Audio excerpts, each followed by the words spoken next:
Hi. Hi, good to meet you. Yeah, Slava Ukraini. Heroes Slava.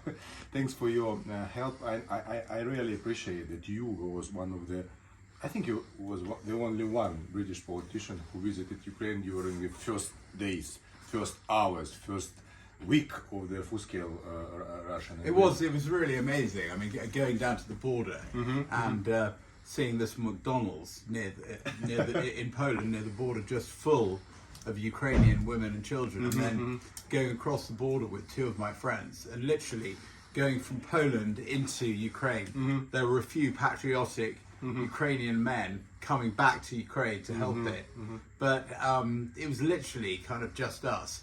And then this extraordinary sight, you know, this was day 4 or 5, when we got to the other side. I mean, no exaggeration, but I mean, many thousands of women and children in children in ski suits, and there was snow on the ground.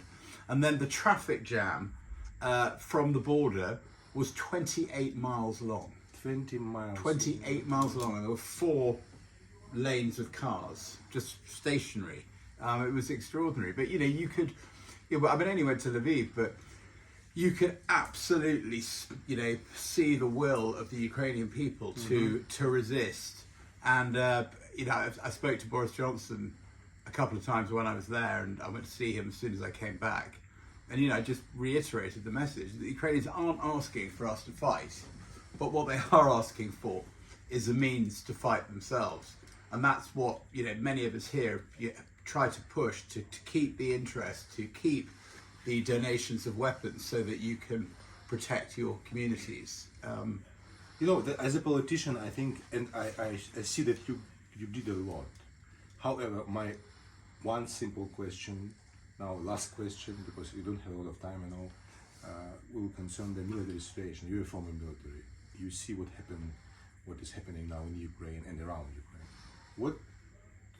What are the importance and how you see the situation for the next 6 months, for the next year, concerning the weapon, concerning the front line, the battlefield as a military?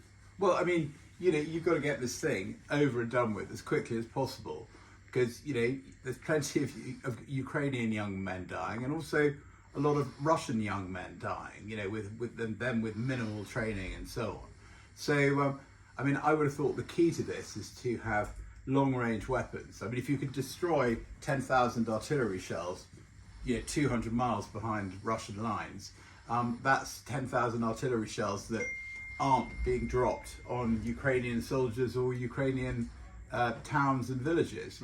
So I think having that stuff in sufficient weight is very important. And if you actually look at the total amount of NATO ammunition inventory, I mean, I know countries like Britain and America have been very generous, as have many others, but actually it's only a few percentage points. So for example, you know, America has, I think I'm right in saying, 5,500 Abrams tanks, and they've given you, is it 153?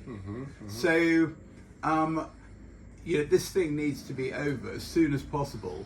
But I don't believe that can happen unless you can win, if you like, the manufacture and the race, if you like, to see who can regenerate their supplies more quickly.